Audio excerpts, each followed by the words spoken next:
Okay, my background, I was born in Hawthorn, but I barracked for Collingwood. And I'm the oldest of 7 children.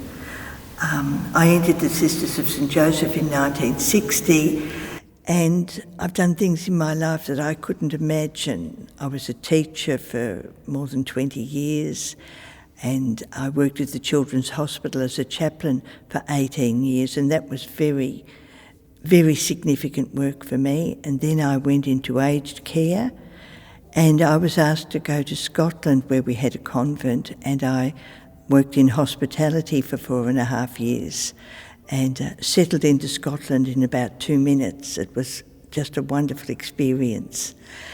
Then I came back and I've been looking after the sisters in Yarraville, and I'm now resident in this parish. I think I'm retired, but I haven't noticed. So life is full and important, so I'm really happy.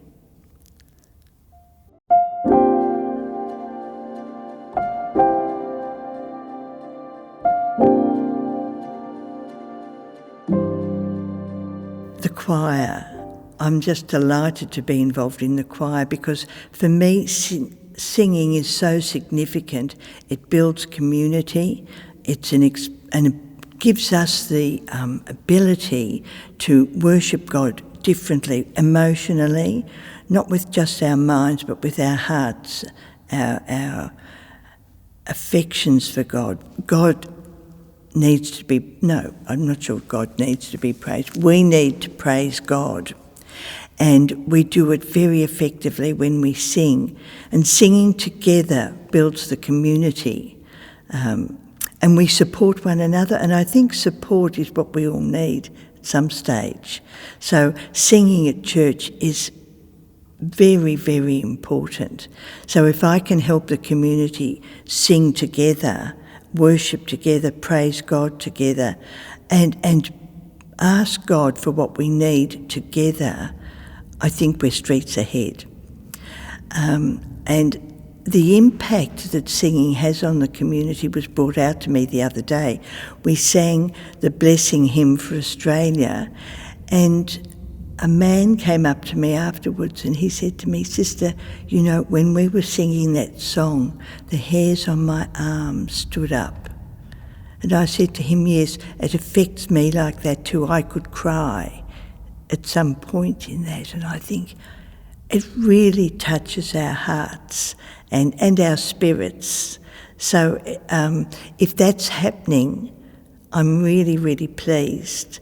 I was talking to a priest friend of mine in Scotland, and he was talking about a new hymn that they'd learnt, a beautiful hymn.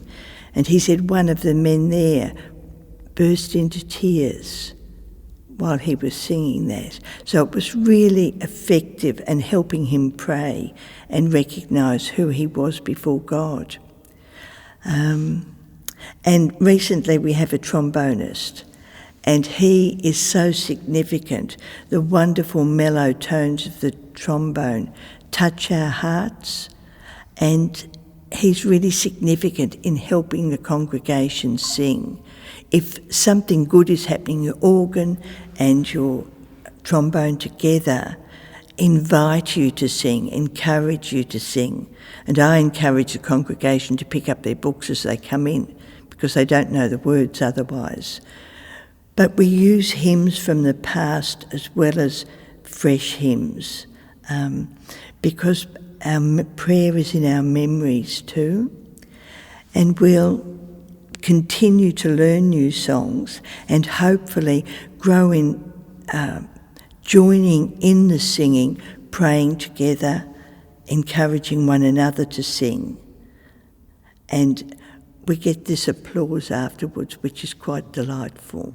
I think people are encouraged to sing and pray together. So as well as our trombonist, I'm looking for more musicians. It would be wonderful to have a violinist, a flautist, trumpeter. Trumpet's very effective in a church like this.